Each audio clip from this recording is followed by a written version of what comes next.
अस्सलाम वालेकुम, आदाब दोस्तों। मेरा नाम हया फ़ातिमा इकबाल है और मैं documentary association of Pakistan DAP की को-फाउंडर हूँ। आप शायद ये वीडियो इस वक्त इसलिए देखना चाह रहे हैं कि आखिर ये डॉग गिलगित है क्या? तो मैं इस वीडियो में सारी डिटेल्स शेयर करने वाली हूँ आपसे। सबसे पहले मैं थोड़ा-सा आपको इंट्रोडक्शन दे दूँ डॉक्यूमेंट्री एसोसिएशन ऑफ पाकिस्तान का कि हमारा इदारा जो है वो करता क्या है। डैप जो ऑर्गेनाइजेशन है इसके कई काम हैं। एक हमारा ये काम है कि जब लोग पाकिस्तानी डॉक्यूमेंट्री फ़िल्म मेकर्स अपनी ज़बरदस्त किस्म की फ़िल्में बना लें, तो हम उसको पाकिस्तानी ऑडियंसेस तक पहुँचाएँ। ऐसा करने के लिए हम एक अमेज़िंग किस्म का डॉक्यूमेंट्री फेस्टिवल ऑर्गेनाइज़ कराते हैं हर साल। ये 1 साल वर्चुअली हुआ, 1 साल इन पर्सन हुआ और इस डॉक्यूमेंट्री फेस्टिवल का नाम है चलता फिरता डॉग फेस्टिवल। और अगर आप इसको ढूँढेंगे तो आपको इसके बहुत से जो अभी भी अवेलेबल रिकॉर्डिंग्स वगैरह हैं और कुछ आर्काइव्स हैं वो मिलेंगे ऑनलाइन। इसके अलावा हमारा जो एक बड़ा काम है वो ये है कि हम मेंटोरशिप प्रोवाइड करते हैं पाकिस्तान के उन डॉक्यूमेंट्री फ़िल्म मेकर्स को जो इमर्जिंग है, जिनके अंदर टैलेंट है, जिनके पास बताने को एक अच्छी कहानी है, लेकिन उनको कुछ सही से आइडिया नहीं है कि एक अच्छी डॉक्यूमेंट्री या एक पावरफुल डॉक्यूमेंट्री किस तरह बनाई जाए। पाकिस्तान में डॉक्यूमेंट्री फ़िल्म मेकिंग का जो काम है वो अक्सर बहुत अकेला महसूस होता है। हम सबके अपने कोई 2-3 दोस्त होते हैं, उन्हीं के साथ हम इक्विपमेंट शेयर करते हैं, उन्हीं के साथ हम कोई आइडिया शेयर करते हैं, मिल मिला के हम कोई फ़िल्म बनाते हैं। उस फ़िल्म में भी कभी-कभी इम्प्रूवमेंट की गुंजाइश होती है। अगर उस फ़िल्म में इम्प्रूवमेंट की गुंजाइश ना हो और वो आपके पसंद के लेवल की फ़िल्म बन गई हो, तो फिर अक्सर डॉक्यूमेंट्री फ़िल्म मेकर्स को ये अंदाज़ा नहीं होता कि अब हम इस फ़िल्म का क्या करें? इसको अच्छे ज़बरदस्त किस्म के फेस्टिवल्स में कैसे भेजें? इसको पाकिस्तानी ऑडियंसेस तक कैसे पहुँचाएँ? इसको फ़ॉरेन ऑडियंसेस तक कैसे पहुँचाएँ? तो हमारा अक्सर जो काम है मुख्तलिफ़ तरह की हम वर्कशॉप्स और ट्रेनिंग्स वगैरह करते हैं, उसमें हम या तो इन तमाम बातों को या इन तमाम बातों में से किसी एक पर्टिकुलर स्ट्रीम ऑफ इंफॉर्मेशन पे फोकस करके लोगों को अपना वर्कशॉप्स देते हैं। और हमारी सारी वर्कशॉप्स और ट्रेनिंग्स आज तक फ्री रही हैं अपने पिछले 4 साल के काम में। डॉग गिलगित को इनिशिएट करने से पहले हम एक तवील और बड़ा मेंटोरशिप प्रोग्राम ऑलरेडी कर चुके हैं जिसका नाम है डॉग बलूचिस्तान। डॉग बलूचिस्तान हमने 2020 में स्टार्ट किया और 2021 में वो एंड हुआ। और उसमें हमारे पास कोई तकरीबन 100 से ऊपर एप्लीकेशंस रिसीव हुई बलूचिस्तान से ताल्लुक़ रखने वाले डॉक्यूमेंट्री फ़िल्म मेकर्स की तरफ से, जिनमें से हमने 10 लोगों को सिलेक्ट किया और उनकी फ़िल्म्स को हम आइडिया की स्टेज से, यानी वो आइडिया जो लोगों ने हमें खुद से प्रेज़ेंट किया, उसकी स्टेज से फाइनल फ़िल्म की स्टेज तक लेके गए with in a matter of just 6 months. तो अगर किसी के पास आइडिया था, उसने अपनी एप्लीकेशन में लिखा, उसने वो आइडिया इंटरव्यू में भी शेयर किया और उसके बाद हमने उनको training the over the period of 6 months, जिसके बाद फाइनल फ़िल्म्स जो है वो तैयार हो गई। कुछ ऐसा ही होने वाला है डॉग गिलगित में। फ़र्क सिर्फ ये है कि doc Balochistan fully virtual program था क्योंकि उस वक्त पैंडेमिक जो है वो अपनी पीक पर था और होपफुली अब हालात अच्छे हो गए हैं। और डॉग गिलगित जो है वो मेनली इन पर्सन प्रोग्राम होगा। मैं अब बताना चाहती हूँ कि डॉग गिलगित में आप क्या-क्या एक्सपेक्ट कर सकते हैं स्केड्यूल के हिसाब से और प्रोग्रामिंग के हिसाब से। डॉग गिलगित अप्रैल 2022 में शुरू होगा। ये वो वाला टाइम होगा जब आपके इंट्रोडक्शंस कराए जाएँगे एक दूसरे से, आप लोग एक दूसरे को जानेंगे, आप लोग हमारी टीम को बेहतर जानेंगे और ये काम रिमोटली हो रहा होगा। यानी हमारी टीम जो है वो पाकिस्तान के मुख्तलिफ़ हिस्सों में होगी, आप गिलगित-बल्तिस्तान में होंगे। हो सकता है कि आप भी उस वक़्त जीबी में ना हों और आप किसी और जगह पर हों, दैट इज़ फ़ाइन। ये जो अप्रैल का जो महीना होगा इसके अंदर बात ईमेल्स के ज़रिए, फ़ोन कॉल्स के ज़रिए, शायद कभी-कभार किसी ज़ूम कॉल के ज़रिए, हमें अंदाज़ा है कि इंटरनेट के बहुत ज़्यादा मसले हैं और इंटरनेट हो भी तो कभी अच्छा और कभी बुरा हो जाता है गिलगित-बल्तिस्तान में, तो हम उसका ख़्याल रखने वाले हैं। और हमारी कोशिश होगी कि हम इस तरह से कम्युनिकेट करें कि लोगों के लिए आसान भी हो, लोगों पे बोझ भी ना बने, लेकिन इन पर्सन काम शुरू होने से पहले कुछ होमवर्क जो है वो ऑलरेडी अप्रैल के महीने में हो जाए। मई से जून 2022 में ये होगा कि हम एक 6 वीक्स की एक्सटेंसिव वर्कशॉप गिलगित सिटी में शुरू कर देंगे। इसकी एग्जैक्ट तारीखें भी हमें कुछ अरसे में पता चल जाएंगी, लेकिन मई और जून के 2 महीनों में से एक चंक होगा जो कि लगातार 6 हफ्तों का होगा, 6 वीक्स का होगा, जिसके अंदर टैब आपकी जो मेंटोर्स हैं वो गिलगित सिटी आएंगे और आपको ये वक्त जो है ज़रा अलग करके रखना होगा, क्योंकि इस टाइम में आपके ट्रेनिंग सेशंस भी हो रहे होंगे, आपके मेंटोरशिप सेशंस भी हो रहे होंगे, और इस वक्त आपसे उम्मीद की जाएगी कि जो डॉक्यूमेंट्री आइडिया आप जिस पर आप काम करना चाहते हैं आप उसकी खुद से शूटिंग भी स्टार्ट कर देंगे। तो इनफैक्ट हुआ ये करेगा मई और जून के महीने में कि आप कुछ दिन हमारे साथ अ, गुजारेंगे, दिन के कुछ घंटे आप हमारे साथ ट्रेनिंग लेंगे, उसके बाद आपको शायद कुछ दिन की ब्रेक मिले और आपसे एक्सपेक्टेशन हो कि आप जाएं और आप शूट करके लाएं। आप वापस आएंगे, हम फिर आपकी फुटेज देखेंगे, उस पर फीडबैक देंगे। तो ये बहुत ज़्यादा एक इमर्सिव किस्म का एक्सपीरियंस होगा, बहुत हैंड्स ऑन किस्म का एक्सपीरियंस होगा। तो मई और जून के जो 2 महीने हैं उनमें से एक लगातार चंक होगा 6 वीक्स का, जिसके अंदर हम गिलगित सिटी में होंगे और आप हमारे साथ होंगे और हम सब फिल्म्स पर बातें कर रहे होंगे, अपनी फिल्म आइडियाज़ पर सोच रहे होंगे, एक दूसरे को फीडबैक दे रहे होंगे, क्योंकि प्रोग्राम में ज़ाहिर है कई लोग सेलेक्ट होंगे, और हम साथ साथ अपनी फिल्म्स शूट भी करना शुरू कर देंगे। जुलाई 2022 वो टाइम होगा जब हम गिलगित सिटी से चले जाएंगे, यानी टीम डैप जो है वो वहाँ से चली जाएगी और आप अपनी फिल्म पर काम करना कंटिन्यू रखेंगे। ये एक इंडिपेंडेंट प्रोडक्शन का टाइम होगा जिसके अंदर आप चाहें तो हमसे आप रिमोटली गाइडेंस ले सकते हैं, ज़रूर लें। लेकिन ये वो काम होगा जब आपको जाके फील्ड में लग के अपनी फिल्म्स को शूट करना होगा। अगस्त 2022 का पीरियड वो होगा जब आप एडिटिंग करना शुरू करेंगे। एडिटिंग की जो शुरू के प्रोसेसेस हैं और जो एडिटिंग का जो सोचने वाला मरहला है वो आप खुद से करेंगे और हम आपको रिमोटली वर्चुअली मेंटोरशिप प्रोवाइड कर रहे होंगे। सितंबर 2022 में डैप के मेंटोर्स फिर आपके साथ आएंगे और हम सब मिल के एक एक्सटेंसिव 4 हफ्ते की पोस्ट प्रोडक्शन वर्कशॉप करेंगे, जिसके अंदर आप अपनी ही जमा की हुई फुटेज जो आप पिछले महीनों में जमा कर चुके होंगे, ताज़ा ताज़ा फुटेज जो होगी, हम सब मिल के उस फुटेज के साथ बैठेंगे। आप उसमें लीड रोल अदा करेंगे क्योंकि आपका आइडिया है, आपकी फिल्म है। हम मेंटोरशिप प्रोवाइड करेंगे और हम सब मिल के एक दूसरे को फीडबैक देते हुए, एक दूसरे की फुटेज देखते हुए बहुत अहम फैसलों पर पहुंचेंगे कि आखिर ये फिल्म कहाँ जाके रुकनी चाहिए, इसको कहाँ से शुरू होना चाहिए, इसके मेन पॉइंट्स, इसके मेन सीन्स क्या हैं, एट्सेट्रा एट्सेट्रा। तो ये जो अगेन एक और जो second element of in person workshop हो रहा होगा वो सितंबर 2022 में होगा और वो एक एक्सटेंसिव पोस्ट प्रोडक्शन वर्कशॉप होगी। और मैं आपको याद दिलाती चलूँ कि पाकिस्तान में पोस्ट प्रोडक्शन वर्कशॉप्स कभी भी नहीं होती हैं, ये ना होने के बराबर हैं। तो डैप आपको एक एक्सक्लूसिव मौका दे रहा है कि आप पाकिस्तान के स्टार डॉक्यूमेंट्री एडिटर्स के साथ बैठ के ये काम कर रहे होंगे और उनकी सीख के साथ अपनी क्रिएटिविटी को पॉलिश कर रहे होंगे। अक्टूबर 2022 में डॉग गिलगित इंशाल्लाह अपने अख्ताम को पहुंचेगा और ये वो टाइम होगा जब आप अपनी फिल्म्स को ख़त्म कर देंगे, फिल्म्स फिनिश हो जाएंगी और आपके पास पिछले एक 6-7 महीने की मेहनत के बाद एक ज़बरदस्त किस्म की डॉक्यूमेंट्री फ़िल्म होगी जिसमें आपका अपना क्रेडिट होगा, और आप जो चाहें उस फिल्म के साथ कर सकते हैं। यहाँ मैं ये क्लैरिफिकेशन भी दे दूँ कि डैप जिन भी फिल्म्स को मेंटोर करता है उस पर डैप के कोई राइट्स नहीं होते। डैप ना आपकी फुटेज ओन करता है, ना आपकी फाइनल फिल्म ओन करता है। आपकी फिल्म के सारे राइट्स, सारे कॉपीराइट्स, सारे हुकूक आपके अपने हैं। आप जिसको देना चाहें, आप किसी और प्रोड्यूसर के साथ काम करना चाहते हैं, एट्सेट्रा एट्सेट्रा, वो आपकी मर्ज़ी है। लेकिन डॉक्यूमेंट्री एसोसिएशन ऑफ पाकिस्तान सिर्फ आपको मेंटोर करेगा और शायद आपको ये भी हेल्प करे कि आपकी फ़िल्म्स आगे ले जाने में भी जहाँ पॉसिबल होगा मदद करेगा। लेकिन आप बिल्कुल ये नहीं समझें कि आपकी फ़िल्म को हम जाके यूट्यूब पे चला देंगे या आपकी फ़िल्म पे हम कब्ज़ा कर लेंगे। आपकी फ़िल्म, आपका आइडिया, आपकी फ़ाइनल फ़िल्म आपकी है, उस पर हमारा कोई राइट नहीं है। और आप इस कॉन्फिडेंस के साथ इस प्रोग्राम में अप्लाई करें कि आपकी फ़िल्म आखिर तक आपकी रहेगी और कोई जो है ना ये नहीं कहेगा आपको एंड में कि अब तो आप अपनी अच्छी सी फिल्म हमें दे दीजिए। ऐसा कुछ भी नहीं होने वाला है।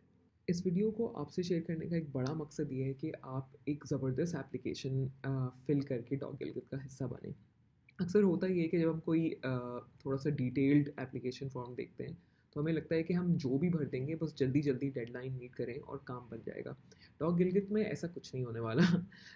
आप एक अच्छे फिल्म मेकर हो सकते हैं लेकिन डॉग गिलगित में पार्ट लेने के लिए आपको एक अच्छा एप्लीकेंट भी होना ज़रूरी है। आपके पास पाकिस्तान की और दुनिया भर के टॉप मेंटोर्स किसी न किसी तरीके से हिस्सा बन के आपको ट्रेन कर रहे होंगे, and you have to prove that you really want to get into this program. कई सवाल इस फॉर्म में ऐसे हैं जो जब आप पढ़ें तो आपको शायद हल्का सा आइडिया हो कि इसका क्या मतलब है। हो सकता है आपको सही तरह से पता हो कि इस सवाल का क्या मतलब है, और हो सकता है कि आपको बिल्कुल आइडिया ना हो कि इस सवाल का मतलब क्या है। ठीक है, और इसमें कोई बुराई नहीं है, इस कन्फ्यूजन होने में कोई बुराई नहीं है। मकसद सिर्फ ये है कि आप उस कन्फ्यूजन को इस वीडियो के ज़रिए क्लियर करें और फिर दिल से और टाइम पर एक एप्लीकेशन फॉर्म फिल कर सकें। आपने डेडलाइन को मिस नहीं करना है, सबसे पहले नंबर एक। नंबर दो, ये फॉर्म आपके बारे में है, लेकिन आपसे ज़्यादा ये आपके फ़िल्म आइडिया के बारे में है। जब तक आप कोई मखसूस डॉक्यूमेंट्री फ़िल्म आइडिया शेयर नहीं करेंगे कि मैं इस टॉपिक पर फ़िल्म बनाना चाहती हूँ या चाहता हूँ, तब तक अ, कुछ मज़ा नहीं आएगा। हम आपको जज सिर्फ इस बुनियाद पे नहीं करेंगे कि आप कौन हैं, बल्कि हम आपको इस बुनियाद पे जज करेंगे कि आपका डॉक्यूमेंट्री आइडिया कितना इंटरेस्टिंग, कितना क्रिएटिव, कितना इंगेजिंग, कितना अहम है। और ऐसा करने के लिए जब तक आप तफसील से अपने डॉक्यूमेंट्री आइडिया को नहीं शेयर करेंगे, उस वक्त तक आपकी जो इंक्लूजन है इनटू द प्रोग्राम वो यकीनी नहीं बनाई जा सकती। तफसील से आइडिया शेयर करने का मतलब ये नहीं है कि आप हज़ारों अल्फाज लिख दें। जो फॉन्ट पर वर्ड लिमिट लिखी है आप उसको मीट करें, लेकिन उससे बहुत ज़्यादा कम रहने की भी ज़रूरत नहीं है, क्योंकि अगर आप कम अल्फाज लिखते हैं तो उसका यही मतलब होता है कि शायद आपको अपने आइडिया के बारे में ख़ुद इस वक्त कम पता है। ये हो गई एक अहम बात।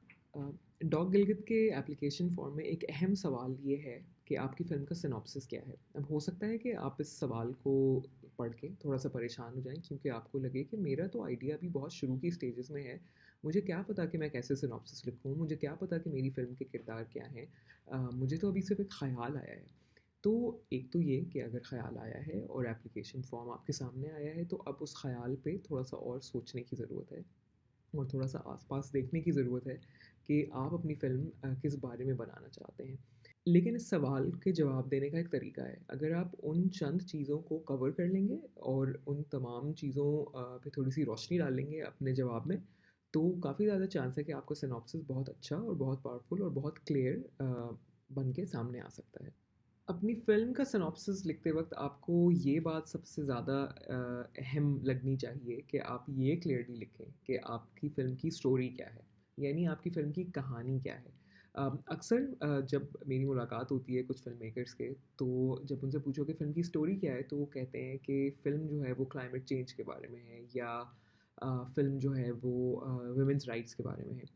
ये फ़िल्म की स्टोरी नहीं है, ये फ़िल्म की थीम है। थीम पर हम बाद में बात करेंगे, लेकिन कहानी हमेशा किरदारों से बनती है। और आपको ये बताना है कि अगर आपकी फ़िल्म क्लाइमेट चेंज के बारे में भी है, जो आपकी फ़िल्म की थीम है, लेकिन आपकी फ़िल्म में क्लाइमेट चेंज के इश्यू को हम किन किरदारों की नज़र से देख रहे होंगे। फ़िल्म कहाँ से शुरू होगी, स्टोरी कहाँ से शुरू हो रही है, उसमें क्या लॉसेस, क्या गेन्स हो रहे हैं कैरेक्टर्स के बीच में, और फिर कहानी इख्तिताम को कैसे पहुँच रही है। एक स्टोरी में कैरेक्टर्स होते हैं, किरदार होते हैं। एक स्टोरी में एक शुरुआत, बीच और इख्तिताम होता है, a beginning, a middle and an end. जब आप बचपन में भी कहानियाँ सुनते होंगे तो उसमें हमेशा बात का ज़िक्र ऐसे होता था कि एक जंगल था, उसमें एक बादशाह था, फिर बादशाह के साथ कुछ इवेंट्स होते हैं, कुछ हाइज़ होते हैं, कुछ लोज़ होते हैं, और उसके बाद कहानी अपने इख्तिताम पे पहुँचती थी। That is your film story. और आपको अपनी फ़िल्म की स्टोरी बहुत ज़्यादा क्लियरली पता होनी चाहिए जब आप सिनॉप्सिस लिखने के लिए बैठें। तो इस बात का ध्यान रहे कि आपकी फ़िल्म की कहानी क्या है और आपकी फ़िल्म के किरदार कौन हैं। अक्सर ये तासुर लिया जाता है कि डॉक्यूमेंट्री फ़िल्म जो है वो कैरेक्टर्स उसके अंदर कोई इतने इंपॉर्टेंट नहीं होते, और डॉक्यूमेंट्री फ़िल्म्स बन जाती हैं अगर उसमें बहुत से एक्सपर्ट्स हों, सूट बूट में बैठे हुए, टाई लगाए हुए बाबूज़ हों, और हम उनकी बात सुन रहे हों और डॉक्यूमेंट्री बन जाएगी। ऐसा नहीं है। दुनिया में डॉक्यूमेंट्री के जो ट्रेंड्स हैं वो बहुत ज़्यादा पिछले कई डेकेड्स में बदल चुके हैं, और अब हमें असल लोगों की नज़रों से अम, जब हम दुनिया को दिखाते हैं, असल लोगों की असल कहानियाँ लोगों तक पहुँचाते हैं, तो वही सबसे ज़्यादा इफ़ेक्टिव डॉक्यूमेंट्रीज़ होती हैं।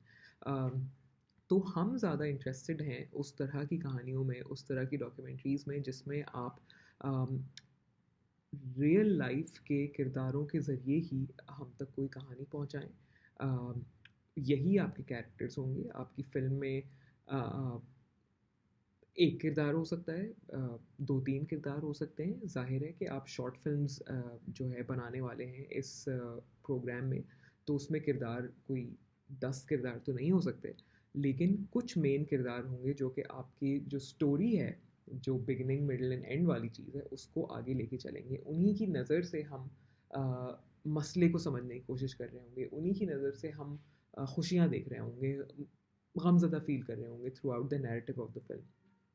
अगर आप एब्स्ट्रैक्टली सोचना चाहते हैं तो कोई जगह भी कैरेक्टर हो सकती है, कोई जानवर भी कैरेक्टर हो सकता है। तो हम ये नहीं कह रहे कि आप फ़िल्म सिर्फ इंसानों के ऊपर बना सकते हैं।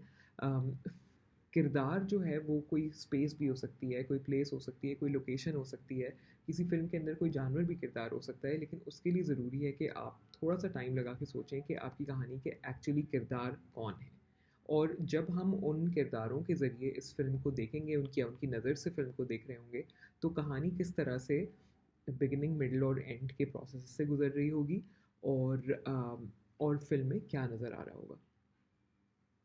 थीम्स भी फ़िल्म के लिए बहुत ज़्यादा इम्पोर्टेंट है और बहुत ज़्यादा अहम है कि आप हमें ये बताएँ कि आपके लिए ये थीम अहम क्यों है, और आपकी फ़िल्म में एक से ज़्यादा अगर थीम्स हैं, तो वो कौन-कौन सी थीम्स हैं? मिसाल के तौर पे हो सकता है कि स्टोरी कुछ ऐसे कैरेक्टर्स पर मबनी हो जो किसी सैलाब के बाद बेघर हो गए हों, और सैलाब के बाद जब उनका घर छिन गया है, घर तबाह हो गया है, ज़मीन छिन गई है, और वो लोग होमलेसनेस की सूरत में जो है वो ज़िंदगी गुजार रहे हैं।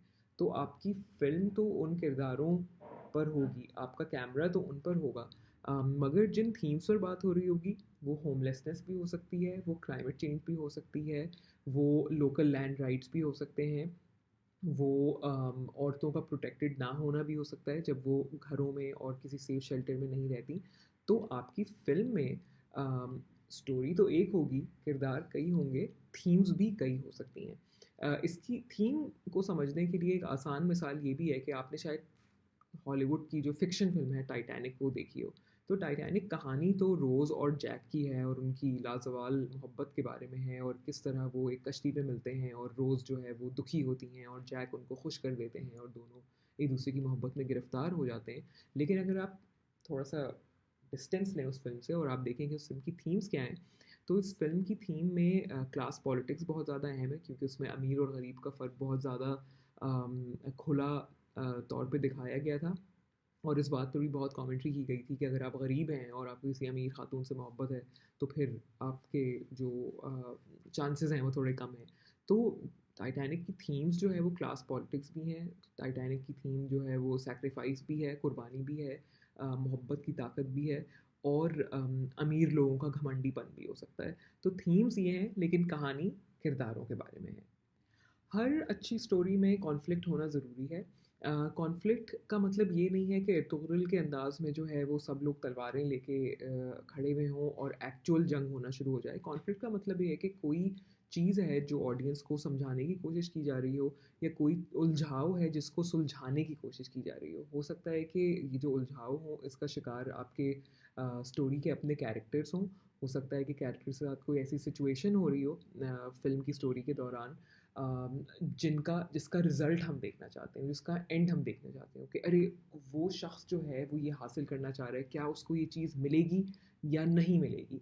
तो वो जो एक पुश एंड पुल है जिसका मैं पहले भी ज़िक्र कर रही थी, जो एक स्टेक्स हैं फ़िल्म में, स्टोरी में, जिसके बाद जिसके बारे में सोच के या जिसको महसूस करके ऑडियंस ज़्यादा कनेक्टेड फ़ील करती है स्टोरी से, कि क्या होगा, आगे क्या होगा? उस उस कैफ़ियत को और उस फिनोमेना को कॉन्फ्लिक्ट कहते हैं, और वो आपकी फ़िल्म में होना चाहिए। अगर आपकी फ़िल्म में की स्टोरी में बिगिनिंग, मिडल, एंड में कोई बात एक जगह से दूसरी जगह पहुँची ही नहीं, हम वहीं खड़े हैं जहाँ हम शुरू में खड़े थे, तो इसका मतलब है कि आपकी फ़िल्म में कोई कॉन्फ्लिक्ट नहीं है। कैरेक्टर्स किसी ऐसी चीज़ से नहीं गुज़र रहे जिससे आपको ये लगे कि अच्छा, इनके साथ अब ये हो रहा है, या इनके साथ ये छोटी-छोटी चीज़ें हो रही हैं, ठीक है? इसका मतलब ये नहीं है कि कोई बड़ी जंग हो, कोई बड़ी तकलीफ़ हो, कोई ज़िंदगी मौत का मसला नहीं है, लेकिन एक आम-सी ज़िंदगी में भी हम उन्हीं कहानियों को, हम उन्हीं वाक़यात को, उन्हीं इवेंट्स को दोहराते हैं जिसके अंदर कोई कॉन्फ्लिक्ट होता है। तुम्हें पता है क्या हुआ, पहले ये हुआ फिर ये हुआ, फिर तो मुझे लगा कि अब ये हो जाएगा, लेकिन फिर ऐसा नहीं हुआ। जिस तरह हम आपस में बात करते हैं उसी और एक दूसरे से कहानियाँ शेयर करते हैं, उसी तरह दुनिया के फिनोमेना में, दुनिया के इवेंट्स में, उन कहानियों में जिन पर आपकी नज़र है उसमें भी कोई कॉन्फ्लिक्ट होगा, और आप लिखें कि आपको क्या लगता है कि आपकी फ़िल्म में कॉन्फ्लिक्ट क्या होगा। अपने फ़िल्म आइडिया के बारे में शेयर करते वक्त ये भी ज़रूर बताइएगा कि आपकी फ़िल्म का पॉइंट ऑफ व्यू क्या है। पॉइंट ऑफ व्यू ये होता है कि हम कहानी को किन लोगों की नज़र से देख रहे हैं। क्या ये आपकी नज़र से देख रहे हैं एज अ फिल्म मेकर, क्या हम किरदारों की ही नज़र से कहानी को देख रहे हैं, यानी कहानी को बताने का जो ज़ाविया है वो किसका है, वो किसका पर्सपेक्टिव है जो फ़िल्म में आ रहा है, और वो किसके पर्सपेक्टिव्स हैं जो फ़िल्म में आप शामिल नहीं कर रहे। शायद इस वजह से शामिल नहीं कर रहे कि आप करना ही नहीं चाहते, या शायद इस वजह से शामिल नहीं कर रहे क्योंकि अभी तक आपको एक्सेस नहीं है, रसाई नहीं है उन लोगों तक जिनके भी पॉइंट ऑफ व्यूज़ को आप शामिल करना चाहते हैं। बट ये बहुत अहम है कि आप इस बात पे ध्यान दें और इसको एप्लीकेशन में ज़रूर किसी न किसी तरह शामिल करने की कोशिश करें कि आप जो फ़िल्म बनाना चाहते हैं उसमें जो स्टोरी है वो किसके या किन किन लोगों के, किन किन तरह के लोगों के पॉइंट्स ऑफ व्यू बता रही है। तो एप्लीकेशन फिल करते हुए बहुत ज़्यादा ज़रूरी है कि आप किसी न किसी तरीके से हमें ज़रूर बताएं कि आपने फ़िल्म के पॉइंट ऑफ व्यू के बारे में सोचा है, आपने ये सोचा है कि फ़िल्म के अंदर जो स्टोरी बयान की जा रही है वो किन किन तरह के लोगों के पॉइंट्स ऑफ व्यू को कवर कर रही है, आपके कैरेक्टर्स के, आपकी दोनों के, या और तरह के लोगों के। सो पॉइंट ऑफ व्यू के बारे में लिखना मत भूलिएगा। इसके अलावा बहुत ज़्यादा अच्छा होगा अगर आप ये भी बता सकें कि आपकी फ़िल्म का स्टाइल क्या होने वाला है। हो सकता है कि अभी आपको ठीक से इसका जवाब ना पता हो, लेकिन जितनी क्लैरिटी आपके पास हो, थोड़ी बहुत भी काफ़ी है। ना होने से बेहतर है। फॉर एग्ज़ाम्पल, क्या ये कहानी ऐसी है जो इसी वक्त हमारे सामने अनफोल्ड हो रही है, और जब आप उस कहानी के पास और उस कहानी के किरदारों के पास अपना कैमरा लेके जाएंगे तो जो हो रहा होगा आप उसी को शूट करेंगे, या आपकी फ़िल्म जो है वो एक ऐसे स्टाइल की होगी जिसके अंदर पास्ट में, माजी में हुए हुए किसी इवेंट के बारे में आप जानना चाह रहे हैं और उसको एक्सप्लोर करना चाह रहे हैं। तो हो सकता है कि जो चीज़ ऑलरेडी हो चुकी हो उसको फ़िल्म पे लाने के लिए आपको कोई क्रिएटिव तरीके इस्तेमाल करनी पड़े, कोई आर्काइवल फुटेज इस्तेमाल करनी पड़े, कोई एब्स्ट्रैक्ट सिंबॉलिक तरीके की शूटिंग करनी पड़े, कोई क्रिएटिव तरीके से शूट करना पड़े। हो सकता है कि जो चीज़ सामने हो रही हो आप उसको बिल्कुल ऑब्जर्वेशनल स्टाइल में जाके खामोशी से शूट करना चाहते हो। अ, तो बहरहाल ये तयन करना और ये हमसे शेयर करना बहुत ज़्यादा ज़रूरी है कि आपको इस वक्त क्या लगता है कि आपकी फ़िल्म का स्टाइल क्या होगा। आप अपनी फ़िल्म का जो एक विज़न रखते हैं, जो स्टोरी का एक विज़न रखते हैं, वो क्या है, आप अपनी कहानी को किस तरह से बताना चाहते हैं, और अगर आप इसके बारे में अभी भी मुकम्मल तौर पे क्लियर नहीं है तो आपको जो नज़दीक तरीन सही आंसर लगता है इसका, कि मुझे लगता है कि शायद मैं ये करूँगी, या मुझे लगता है कि शायद मेरी फ़िल्म का स्टाइल ये होने वाला है, even that is a good direction to take. आपने देखा होगा कि डॉग गिलगित के एप्लीकेशन फॉर्म में एक सवाल है, relationship to subject of proposed film. ये सवाल थोड़ा कंफ्यूजिंग हो सकता है क्योंकि हमें इस तरह के सवालों के जवाब देने की ज़्यादा आदत नहीं है, टू बी ऑनेस्ट। और इसी क्लैरिफिकेशन के साथ मैं आपके पास आई हूँ। अम, हम ये चाहते हैं कि अ, जिन लोगों के साथ, जिन कैरेक्टर्स के साथ, जिन रियल लाइफ ह्यूमन बीइंग्स के साथ आप ये फ़िल्म बनाना चाहते हैं, जिनकी कहानी को आप सुनाना चाहते हैं, जिन जिन इंसानों को आप फ़िल्म करना चाहते हैं, उनसे आपका क्या ताल्लुक़ है? क्या ये आपके जानने वाले हैं? क्या ये आपके रिश्तेदार हैं? आपको सिर्फ क्लियरली ट्रांसपेरेंट तरीके से ये बताना है कि आपकी रिलेशनशिप कहानी के किरदारों से क्या है।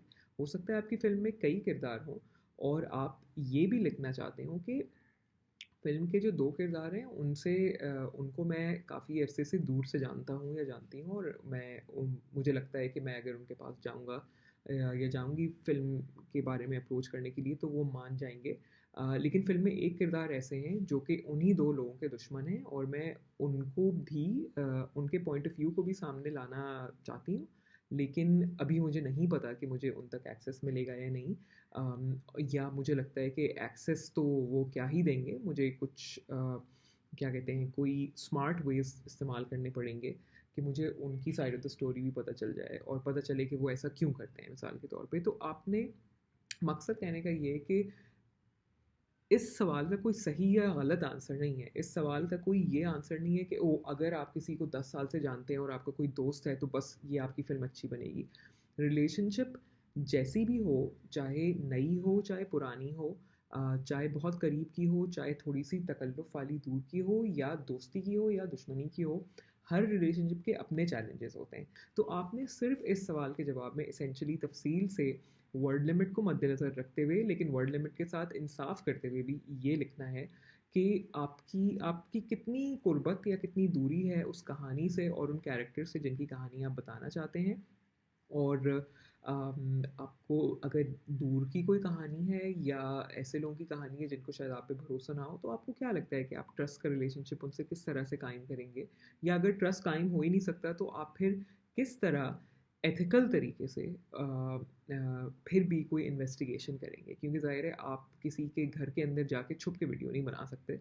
तो फिर वो क्या तरीके होंगे कि आप अपने रिलेशनशिप को इस तरह से सॉलिडिफाई करेंगे कि आपकी फ़िल्म भी अच्छी बने और फ़िल्म बनने के बाद भी अम, अ, कोई गड़बड़ ना हो। ठीक है? आपकी लाइफ़ को लेके, दूसरों की लाइफ़ की सेफ्टी को लेके एटसेट्रा, एटसेट्रा। सो जितना आप ऑनेस्ट होंगे इस सवाल के जवाब में उतना ज़्यादा अच्छा है। और ज़ाहिर है कि आपके जो कुछ स्ट्रगल्स होंगे रिलेशनशिप्स को लेके, उनको हम भी रिज़ॉल्व करेंगे आपके साथ मिलके जब हम आपके पास आएँगे during the course of the workshop itself. लेकिन हम ये जानना चाहते हैं कि आप इंसानों से किस तरह से इंटरैक्ट करेंगे इस फ़िल्म को बनाने के लिए। मुझे उम्मीद है कि आपको मदद मिली होगी इस वीडियो को देखने से। अगर आप अभी भी किसी चीज़ को लेके कन्फ्यूज़्ड हैं, किसी लॉजिस्टिकल इन्फॉर्मेशन को जानना चाहते हैं, कोई भी ऐसी चीज़ है जो ऑलरेडी एप्लीकेशन फॉर्म के साथ हमने नहीं लिखी है, तो आपको मैं बहुत ज़्यादा वेलकम करती हूँ कि आप हमें ईमेल लिखिए। आपके जो भी सवालात हों, आपको कोई भी क्लैरिफिकेशन चाहिए हो, आप हमें कॉन्टैक्ट कर सकते हैं docassociationpakistan@gmail.com पे। ये ईमेल एड्रेस भी आपके एप्लीकेशन फ़ॉर्म के साथ ही लिखा हुआ है और एप्लीकेशन फ़ॉर्म के जो फ़ॉर्म वाला पार्ट है, उससे ऊपर भी बहुत सी ऐसी चीज़ें लिखी हुई हैं जो आपको बहुत सी टिडबिट्स ऑफ इन्फॉर्मेशन दे सकते हैं। तो आप प्लीज़ उनको भी गौर से पढ़िएगा।